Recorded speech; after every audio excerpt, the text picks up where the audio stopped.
Twin Bill, where you can get your fill of hosts Jason and Marcus talking about movies and stuff. You know you never can get enough. A twin is two people who are related. Twin Bill. This season is Razzie Mania. Hello, welcome to Twin Bill. Let's do a warm up. We're gonna do an actual, classy warm up today. It's called Mind Meld. I don't think you've heard of it before. I don't know how much improv practice. Star Trek term, but not the improv term. Okay, so you're gonna, we're both gonna do it, but you're gonna think of a word, any word at all, in your head. Don't say it out loud yet. Okay, and then we're gonna do count the three together, and then one, two, three, go. But on the go, we both say our words. And then the idea is we ponder those two words and think what word would connect between those two words. And then we, Hmm. and then we think in our heads of that word. One, two, three, go. And we keep going until we say the same word. So let's try it at least. Ready? Okay. A random word in your head. Sure. One, two, three. Sofa. Green. What do you Green. say? Green, as in the color. Green sofa. So think of a word that can somehow combine those two. Uh, okay. You ready? Okay. One, two, three. 1970. Futon. You said futon? Yeah. 1970s futon. Okay. Let's say futon. Uh, I think I have one. I'm gonna disappoint you. Here we go. One, two, three. Living room. Beanbag. Living room beanbag. Okay. I think I may have it. All right. One, two, three. Chair. Yay! Oh, yeah. That was fun. All right. Let's get right into it. Today we watched The Formula. I wanted to say two things. One, this continues the trend of police procedural films. Yep. George C. Scott instead of Al Pacino. And also, I would argue this is the first movie of the four we've watched so far for the Razzies that would be considered a fairly, at least conventional movie in terms of production and narrative. Cruising was Maybe a close, bit but maybe a bit too conventional in some ways. yeah, it's boring. It's boring. We'll get to that. Very boring. All right. Let's break down the cast and crew. Big cast, but first, directed by John G. Avildsen, which as a kid I thought was an alias, but it's not. Director of course, Rocky and Karate Kid 1. Did you ever see Karate Kid 1? Yeah, I have seen Karate Kid 1. I think it's the only one I've seen, but yes. That was good. Very good. Uh, Written by a very fun name to say, Steve Shagan, based on his novel that the movie is. That's an awkward way of saying that, but yeah. Fun fact: he wrote the acclaimed Academy Award-winning Jack Lemmon film "Save the Tiger" Oh, because he wrote the book, it looks like, too. for this movie. Like, Yeah, yeah. The trailer I sent you, I think it said like uh, ripped from the pages of the best-selling novel or whatever. Like, yeah. yep. Uh, Also produced by Steve Shagan, who also produced Save the Tiger. Not as fun of a fact, but there it is. Music by Bill frickin' Conti.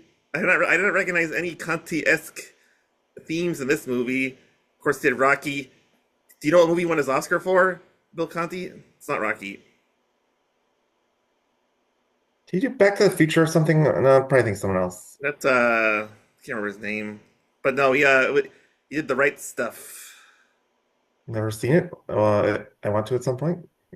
Trying out in the Razzies, but uh, okay, let's go to this cast. Like I said, it's surprisingly fairly star-studded. So George C. Scott as Lieutenant Barney Kane, the slightly grizzled cop who goes from a murder case in L.A. to a synthetic gasoline case in Alemania, or Germany, as Americans call it. As everyone else calls it, except no one calls it all. Even bad Spanish would call it Alemania, I guess. The accent will be better. And Deutschland is the most common alternative name for Germany. Yep. And then Marth, I don't know if you say it Marth or Martha or Marthe. It's Marth with an E at the end. The So in German. the preview, the gravelly voice guy who may be the what's his face, the preview guy in the world. I don't think it's him, but Dom it's that LaFontaine. style. Yeah. He says Mark the Killer or Mark the Killer Keller, I think. So I thought he was saying something the killer, and I'm like, what is he saying about the killer? And then like, oh, so I guess she's actually Swiss apparently, but um Yeah. Well, in the movie, she's a German yeah.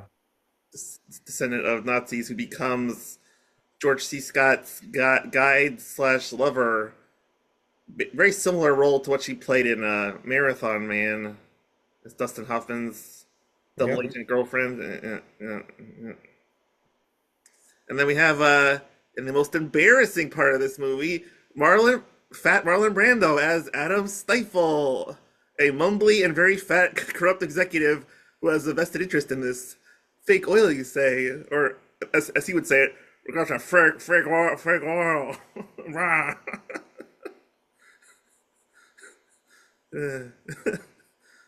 He blames the pool guy for hurting his frog or something. Can't- He's really hard to understand. Is that just how he talks in his free time? They told him it was like a Texas oil man. He went out of control with it. And then I wanted to mention, because he is an Academy Award winner, John Gielgud with his awkward German accent as Abraham Esau, the inventor of Genesis gas. Yep. And then we have the most nerdiest of the celebrity cast members, because I don't even know if did you recognize Richard Lynch at all?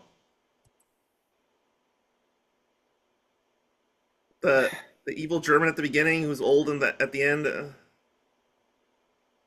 No, I didn't recognize him. He's not that famous per se, but he's in a lot of bad '80s action movies like Invasion USA with Chuck Norris, and his big thing is he has that weird face where it's like his upper lip is too high or whatever. Yeah, He's got a weird nose too. he's a good creepy villain or whatever. Yeah. All right, so let's get into the film reader criteria. Oh, wait, well, Okay, go ahead. G.D. Spradlin, who was in Godfather Part 2 is the corrupt senator that the Corleones take advantage of. Um, and did you catch Craig T. Nelson with a very, very small role? Yes, in fact, he's referred. I didn't want to put him in the cast list because I was getting too long, but yes, it's geologist number two. He just sits there at the digging site with Marlon Brando for like 2 seconds. Yeah. And the last casting is Beatrice Straight plays Kay Neely. She won an Oscar for Best Supporting Actress for Network, playing William Holden's tortured wife Wow, movie. good catch, good catch. Okay, so film reader criteria, as our fans are well aware of, go through the categories that actual script readers use, and we grade this movie. And don't dwell on the scores too much, but yeah. So you can go first. We both watched the trailer and the posters behind me. When I was years ago, when I was first interested in the Razzies, I clicked on this movie on Wikipedia, and I did not recognize Marlon Brando. That was an ugly Marlon Brando picture.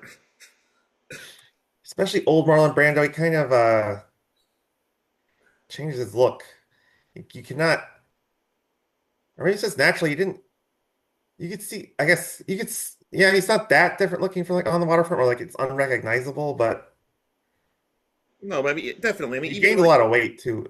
In the even Vito Corleone, he had extensive makeup, and he always plays weirdos that don't look like Marlon Brando. Anyway, talks what do you weird. think?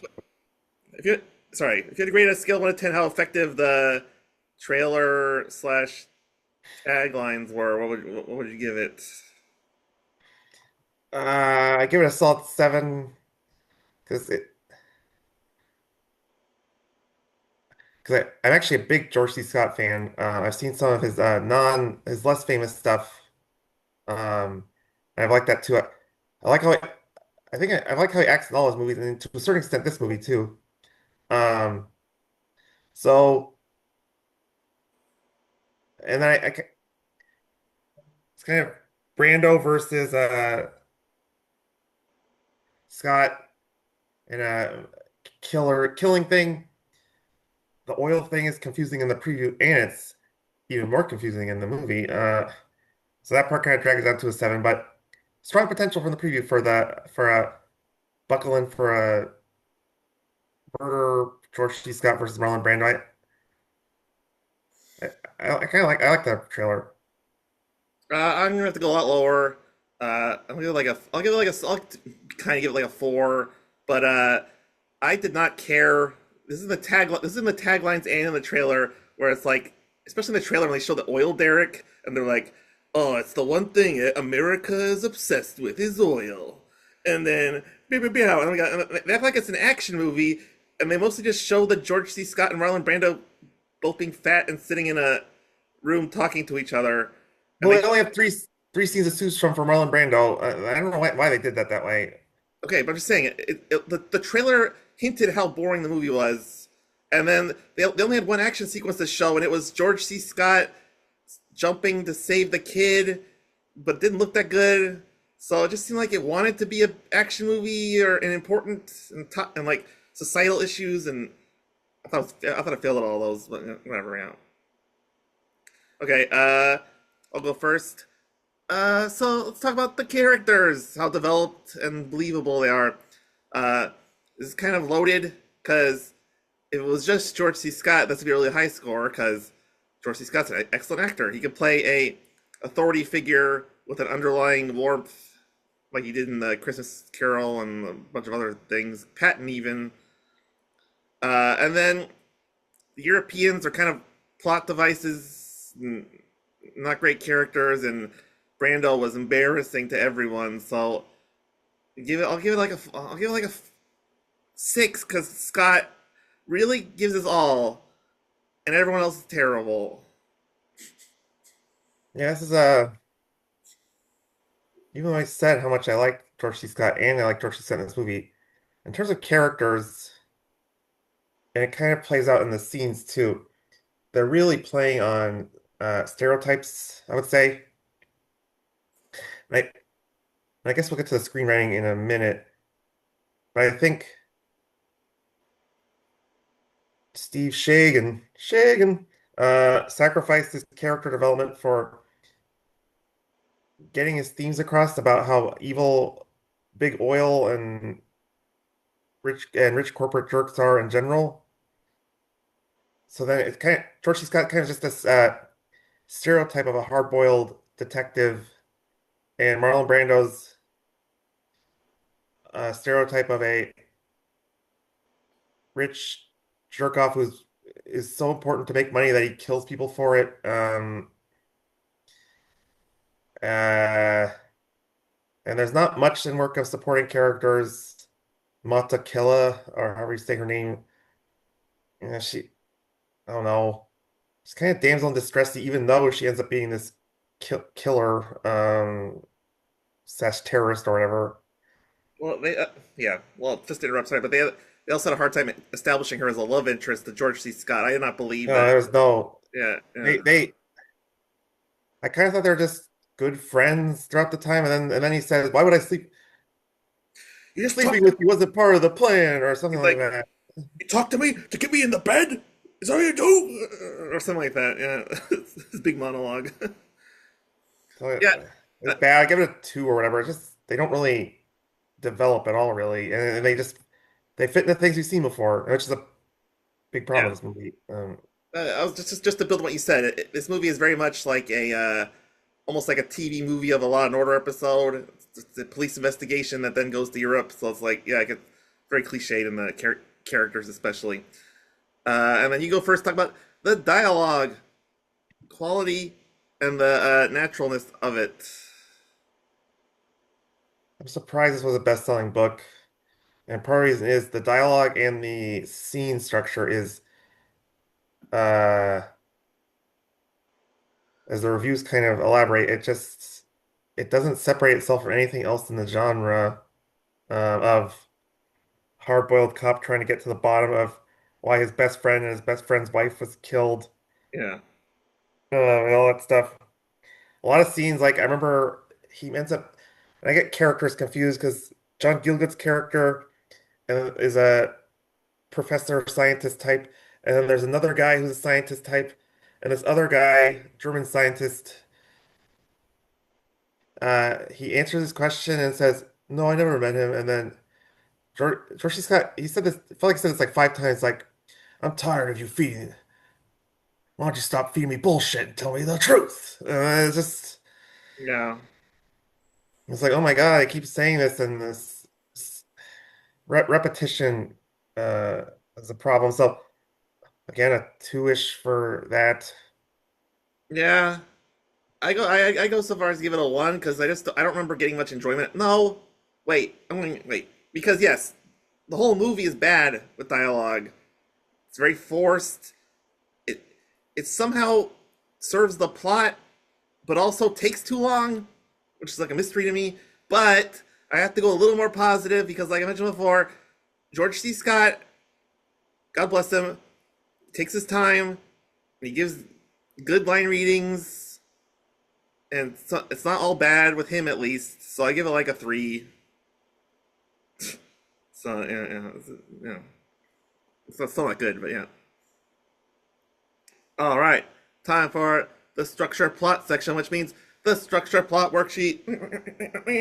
All right. Okay. We're both pretty familiar with this by now, but I wrote both these down, of course. But what is the opening image of the movie? It's like a flashback to Oh yeah. end of World War II, where Richard Lynch Yeah. makes a deal to not be killed or something with his secret documents. He gets he's like, all right, we're not doing so great, but I'm only do the good soldier thing, and then he talks to three scientists, says, "You're working on Project Genesis now, bro." Well, I don't know what that accent was, but and then yeah, it's pretty much the opening image is the flashback because it cuts to Los Angeles pretty quickly. Yeah, you can Uh, argue there's a dual opening image because the closing image is in Los Angeles, but we'll get to that. Uh, Protagonist, it's pretty cut and dry. It's Georgie Scott.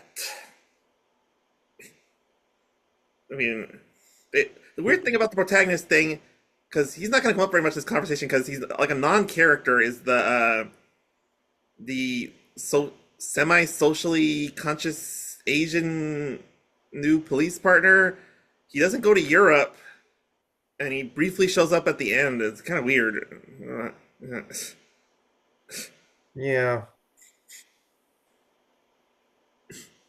just somewhat credit for having a minority be his partner, but and he even references anti-Asian sentiment, which is pretty rare for a felt like a '70s movie, but an '80s movie. Yeah. All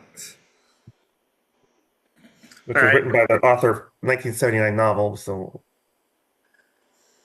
So the structure gets a little weird in a second, as you'll see. So, what is the ordinary world for George C. Scott? he's uh he's not a happy camper to begin with.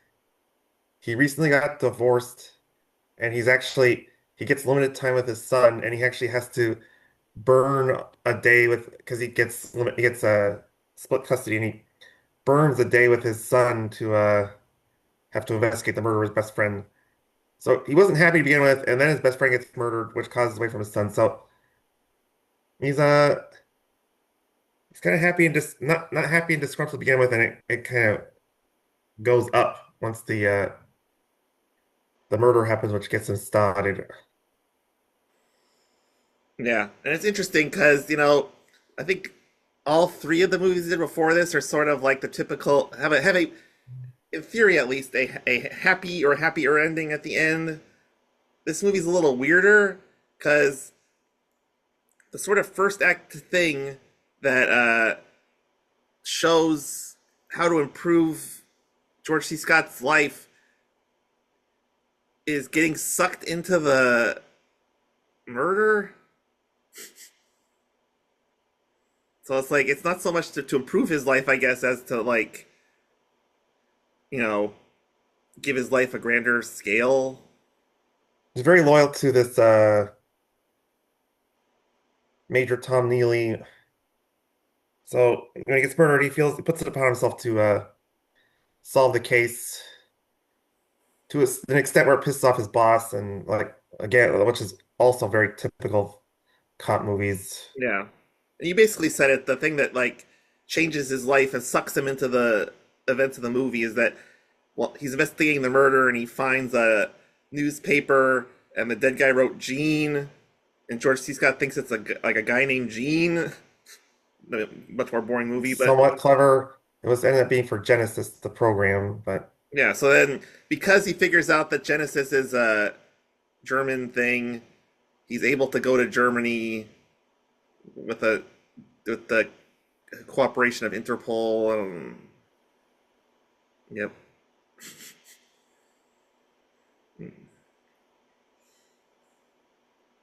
Okay. Yeah, this is also weird because what is the fun in games? The activity that they advertise and that's in the poster, like the one behind me. And I guess it's sort of that George C. Scott's gonna stand up to oil. eh, oil and murder. So it's because the murders happen, we find out throughout the plot is to prevent the formula from being made public. Yeah, which comes back again in the ending. That was very poorly written, but So he's starting with the murders, but he can kill two birds with one stone by solving the murders and getting to the motive of the murders.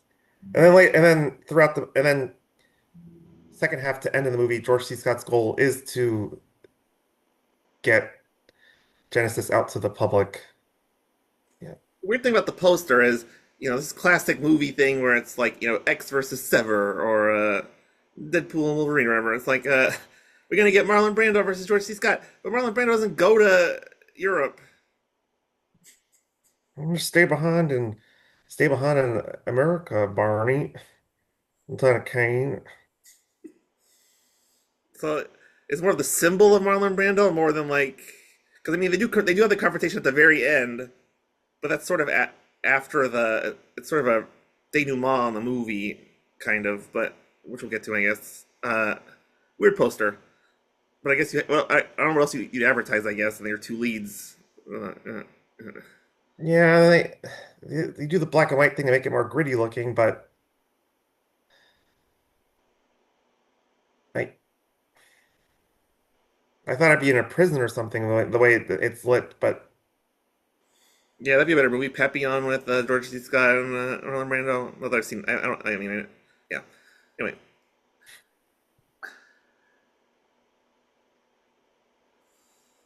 so what obstacle takes the protagonist's joy away from them? The joy being, I guess, solving the case, and I guess it's kind of generic conspiracy stuff that the Germans are protected and he can't get at the guys he wants. the series of obstacles, events. Because first he's like, "Oh, I gotta resolve the murder of." It's just a series of murders, because immediately after Tom Neely gets killed, his wife slash ex-wife, I wasn't sure if they're still married. Uh, Kay gets murdered, and then I wrote in my notes that everyone he talks to in Germany gets killed, so no one should talk to him because there's at least two where immediately after he talks to them, they get murdered. Uh, so yes, the murders around him make him more frustrated, and honestly, the murder one is not fun, but it becomes more and more dire and stressful. Yeah, I remember that one scene where he wants to get at Helmut Kaden, who's now known as Frank Tedesco, the Richard Lynch character, and he escapes because he basically crosses the border into East Berlin. Very Chinatown-esque with the you know, failed arrest. What else? God damn it.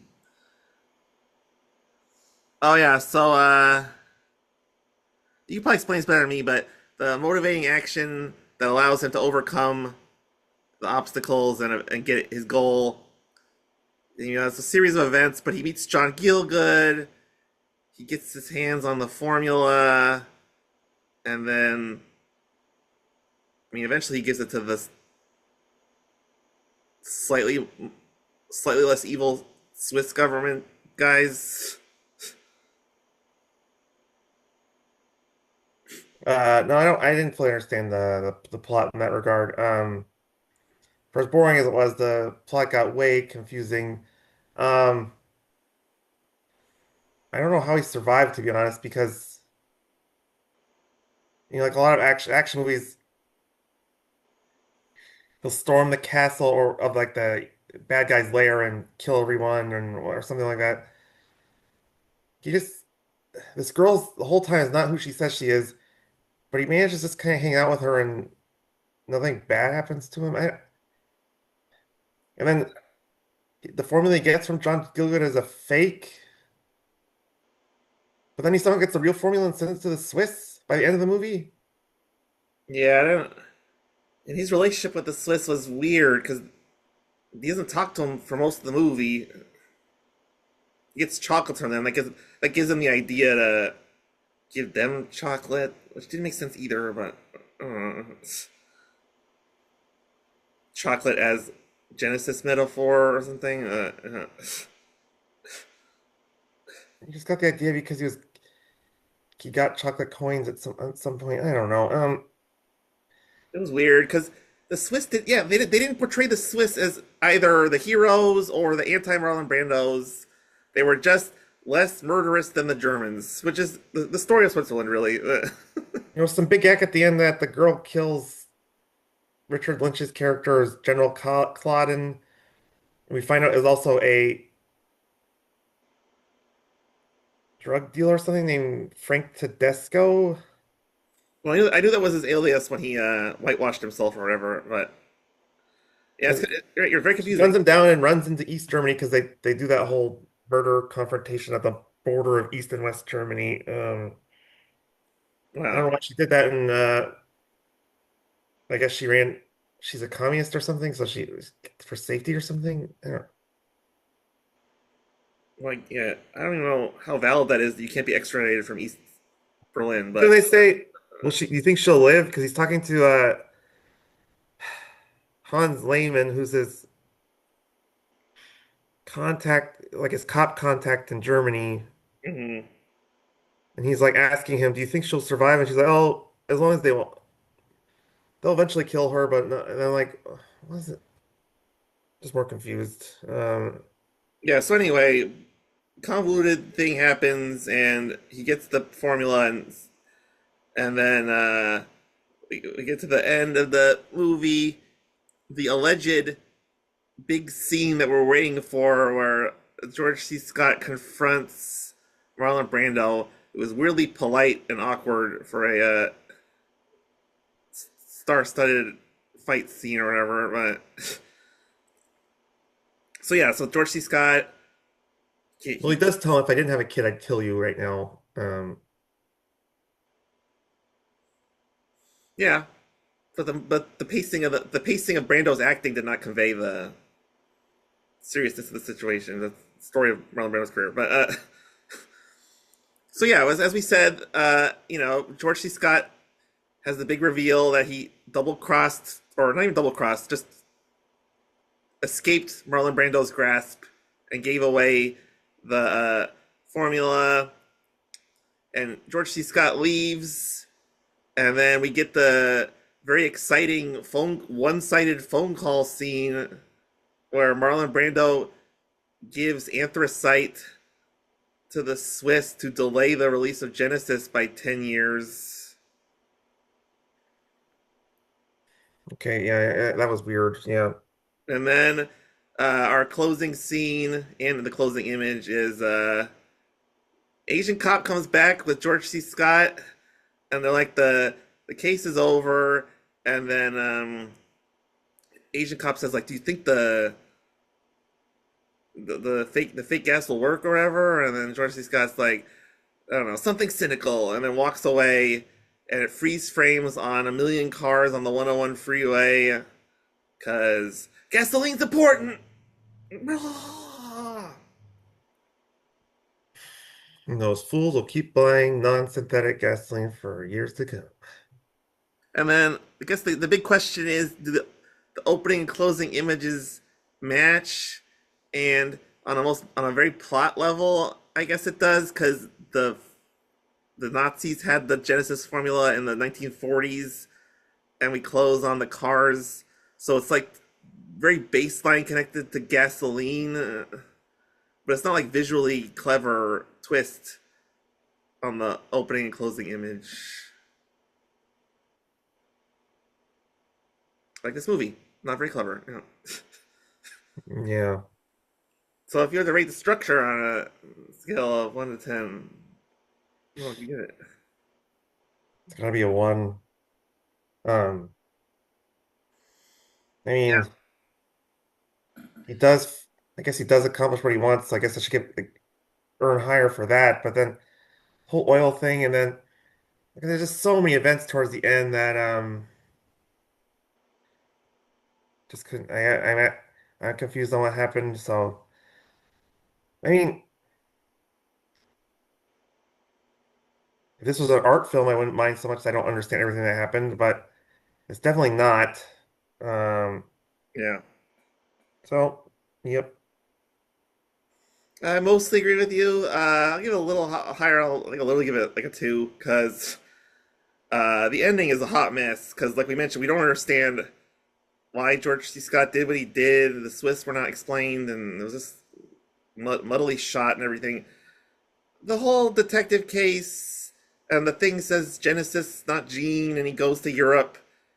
It's very formulaic as a setup, but it's fine.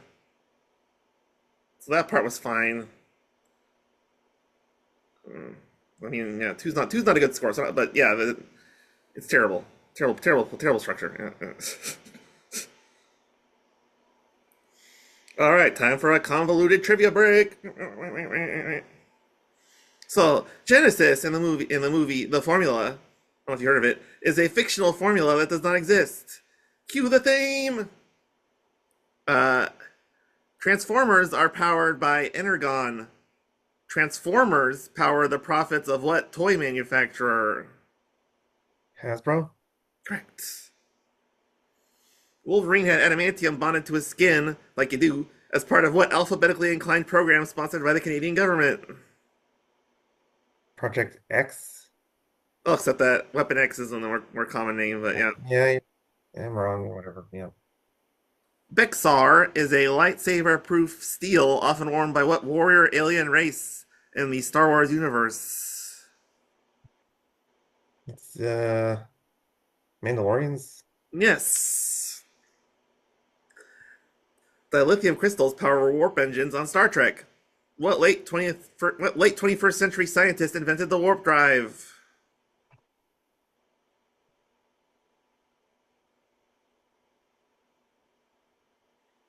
Uh, You saw First Contact a long time ago. Oh, Gray. You're kind of on the right track. It starts with a Z. Zephram Cochrane. Zane Grey's a writer. Okay. The whole reason I wrote this quiz.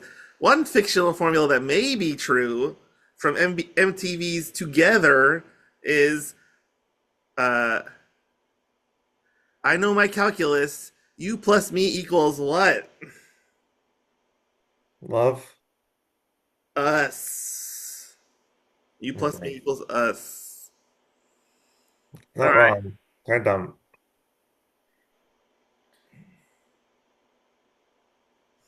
Hey, so I'll go first on the talk about the pacing, the speed at which the story unfolds. It was okay when it was the grizzled cop in LA at the beginning, but then uh, it just got. There's so many scenes where we didn't even remember of George C. Scott talking to people in brown rooms in Germany is so boring. One What's the category here? pacing. No. I got it. I'll go higher because I liked it in the beginning. Um, with the cop stuff more. It's still flawed. But yeah, it's kind of like you get hired. You know you're going into to carry bricks or something from one spot to another. And you're like, I hope the load's not too bad. And then you're like, oh, it's not too bad. But there's more. There's more. Just a bunch of bricks from scene to scene. And it wears on you, so it gets worse and worse. But I think some of the cop stuff, and I'm intrigued by what's going to happen. And then you find out it's more boring about the formula and stuff. Really, the formula sinks it. When there's less of the formula, I thought it was better. So I'll give it a 3 for the slightly higher hopes I had earlier in the film, and it just gets worse and worse. Sure, you can go first on the tone. How good? How effective is the mood and the feeling of the script of the story? I think the tone's better than the actual film because I think it's a decent international thriller tone. Um, the death's kind of following him, so the ending's kind of a slap in the face. But I think there is who else is gonna die, who's gonna kill who. It's kind of built by that tone. So I'll give it a 7. It's fine. I have to go lower because I thought the mood was a lot more tedious and benign. Like I mentioned before, it's a lot of Browns. They didn't really pay off George C. Scott, an American in Germany, or there was a lot of things they could have done with the tone to be a lot more alienating. It, it wants to be like Chinatown or one of those 70s conspiracy movies, and it forgets like 90% of the time. Yeah, it's ugly to look at. So, yeah, I'll give it like a 3 for generic competentness, I guess, but that's pretty bad. Originality. I'll go first. How unique and fresh the story feels.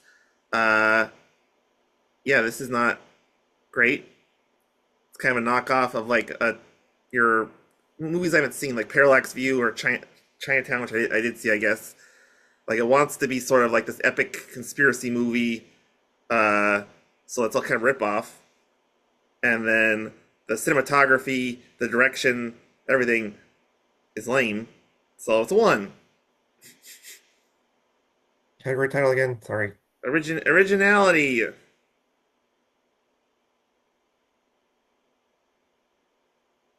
give it a 3. The fuel thing is definitely original. So if it was just that part, it'd be a 10 out of 10 on originality. But then anti-business and more police police structure falls into the. It's done so poorly. I'll give it a 3. I'll go first, I guess. How marketability, which I guess we're modifying to how excited you be to tell someone to watch this movie for any reason.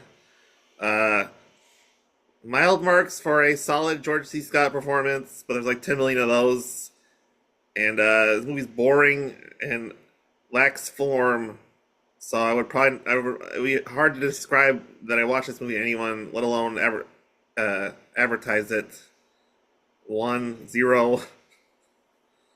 Yeah, pretty similar. You have to have a friend who's a completist for either George C. Scott or Marlon Brando. Um,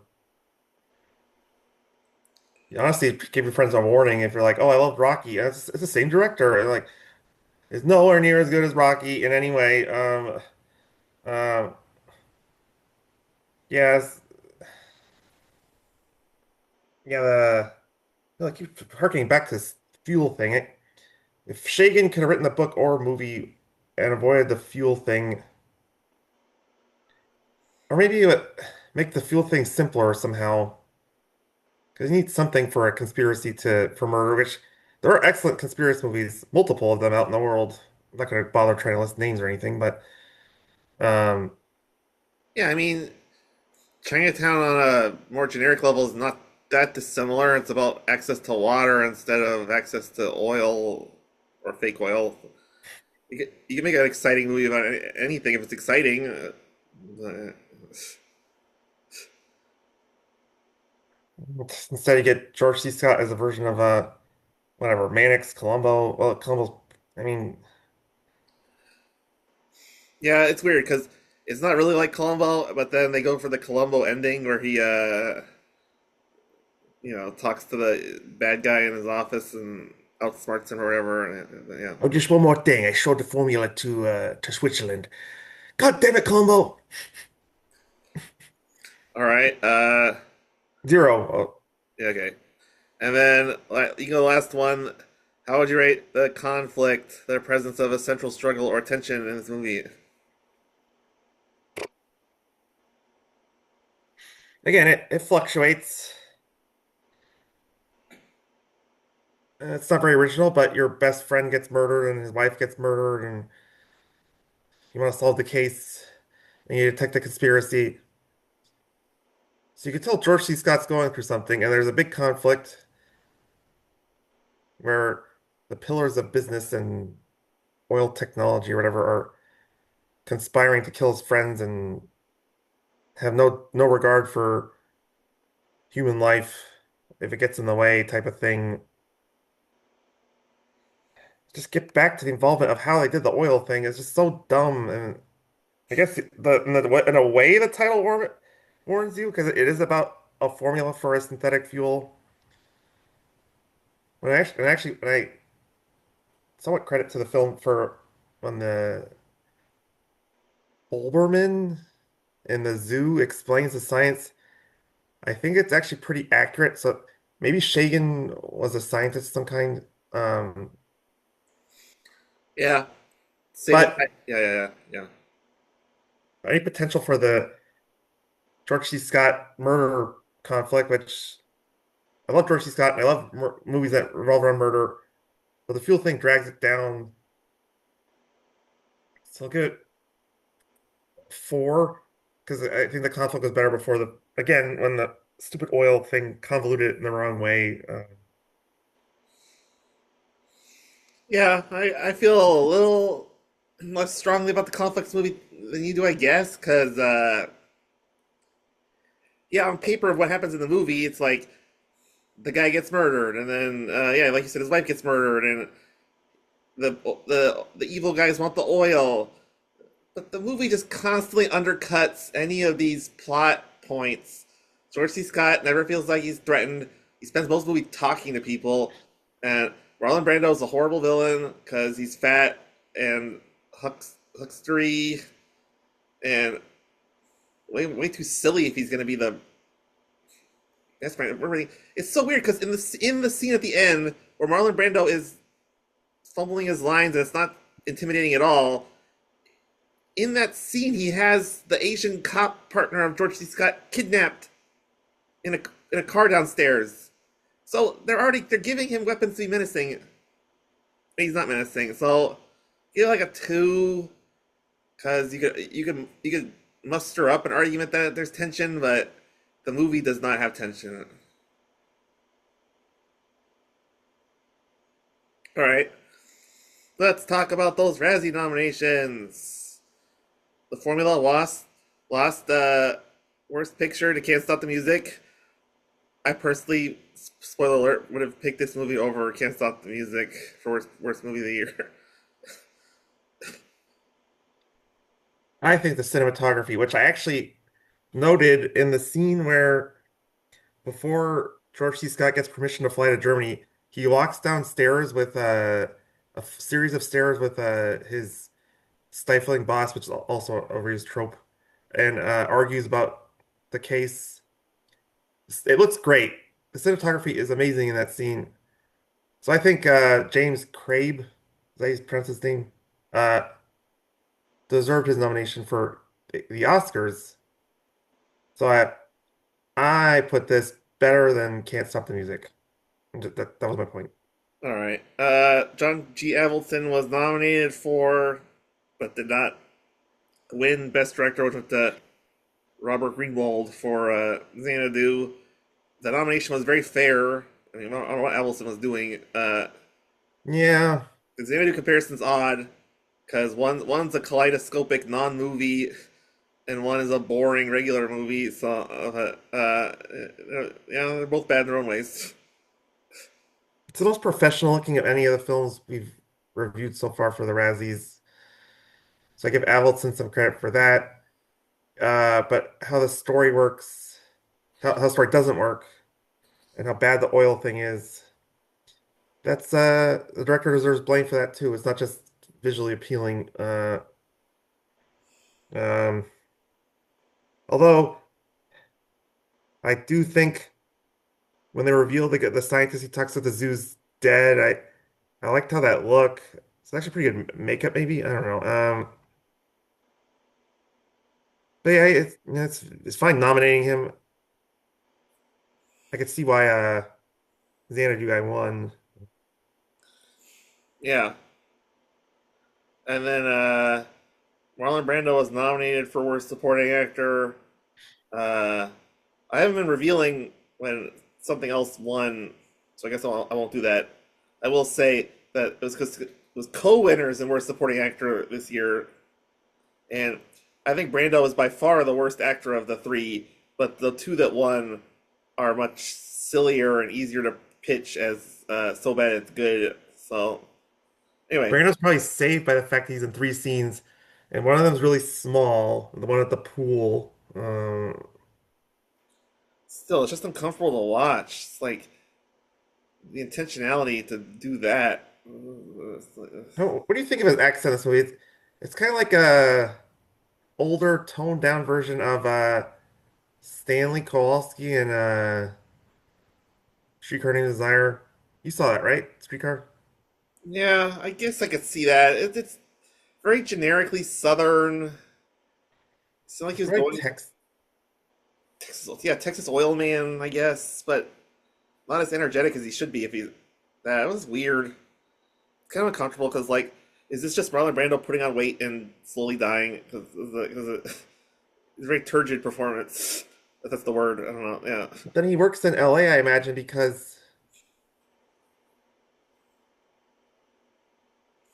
it's not like because George C. Scott's in LA when the action happens, and that's where Tom Neely's found dead. Um, yeah, it's not like he gets on a plane to go to Texas, so I guess they're oil drilling in California. Is that a thing? never clear. I mean, I'm sure there's oil executives all over the country slash world, but that's the weird thing about Brando in general, though, is that he has a natural accent that's not really conducive to any location. So, kind of southern, kind of old school New York. Yeah. Yeah, and then Steve Shagan was nominated for worst screenplay, lost to Bronte Woodward and Alan Carr for Can't Stop the Music. Uh, it's a weird one, but I think the fact that Steve Shagan made a traditional Hollywood film and not Can't Stop the Music, he shouldn't have won. I think Shaken should have won. This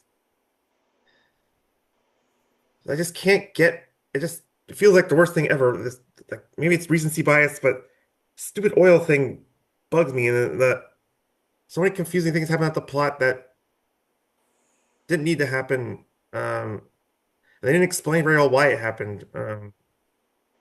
Yeah, I agree. Dicey. So, Because Can't Stop the Music's like a conventional musical. It's in a lot of ways. So yeah, I mean, you go beat category by category. It's like can't stop the. I mean, this movie has pretty bad dialogue, but can't stop the music has non-dialogue. So I mean, yeah, it's kind of a tit for tat issues in both movies. But you're right. There is a conventional narrative, fairly tight. That's weird to call Can't Stop the Music a tight plot, but more than this. So yeah. All right, you can go first. One one short review score, and is this better than Cruising or worse than Can't Stop the Music? well, for one, I don't agree with the best movie before this film. So I have my own hierarchy. But anyways, Fine, whatever. Yeah, use your own hierarchy. That's fair. I keep beating this to death, but I like George C. Scott. I like how the film looks. And if it was like just a conventional cop tracing down the killer type of movie, it would be fine. But the stupid oil thing, my God, it's just nothing good about it. And if the rest of the movie is great, but it gets really conventional cop thing, and the interrogation scenes are so repetitive, I'll give it like a 4. Uh, I think it's better than Can't Stop the Music. Um, but I don't think it's as good as Xanadu. That's right. I'm controversially claiming Xanadu is the best movie we've seen so far. Still. Yeah. I mostly agree with what you said. Once again, I agreed with. I looked up Roger Ebert's review, and he gave it 2 out of 4 stars. But he didn't like it because he said it was a conventional movie filled with cliches, and it didn't lack enough freshness to stand out. And yeah, I was like, I like George C. Scott's acting, but he's not getting given anything fun to do. Even when he's a cop, there's hints that uh, this dialogue might be fraught with plot schlocky dialogue. So yeah, it's boring. I zoned out so much watching this movie. I tried to watch it again to get the plot, but God, no. All right, give it. I would give it on 1 to 10, like 4. No, 2. It's really bad. And yes, I think Cruising is the best, and Can't Stop the Music is the worst. And I'm gonna be even more controversial because Can't Stop the Music at least was interesting to look at, colorful, could catch you with a catchy song. This is way worse than Can't Stop the Music. It's my worst of the films. Do you think it's the worst? Yep, this is the bottom. The It's like cinematography, though. yeah, I there was a lot of boring interior shots too. We're almost done. So, They look great. I mean, it's competent cinematography. Like that's the one thing I didn't like this movie, but it did the things that you expect from a movie you watch. the other three movies we watched all had elements that were batshit crazy. Even Cruising, because it had poorly rendered gay stereotypes in weird colors and stuff. This movie at least cut and dry. Yeah. Emphasis on the dry. It's boring. All right, let's talk about next week on the Razzies. This is one we talked about in advance, but sometimes the Razzies, I think, like to jump on a trend as opposed to just finding bad movies. So they're like, these '80s slasher movies designed for teenagers, they're terrible. So they nominated Friday the 13th for Worst Picture, and based on our conversation, I think I'm a bigger fan of that movie than you are. We both agree that it's at least uh, good-ish.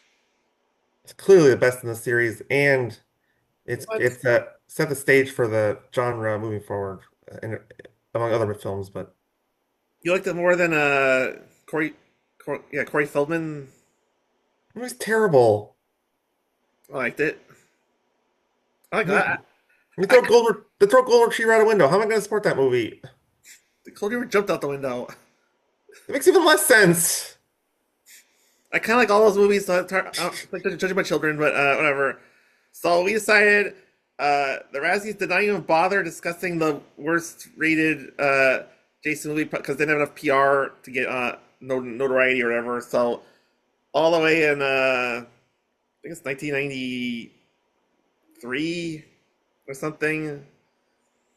We're gonna talk a little bit about the Friday the 13th movie to honor the format of the show and comparison and stuff, but we'll be talking more about Jason Goes to Hell. Also, the name of your autobiography. Kidding, kidding. Jeez. Yeah. You share a Uh, name with a serial killer. yeah. So parents don't want to talk about it, but that's my namesake. I'm excited to watch this movie. Uh, it looks bad, but it's got a weird plot, from my understanding, and yeah. So until next time, remember, watch Twin Real. No, no, no, no, no, no, no, no, no. Bill, it's a thrill. Got to chill. Book me on your shows, or let's be best friends and hang out. Maybe I don't know.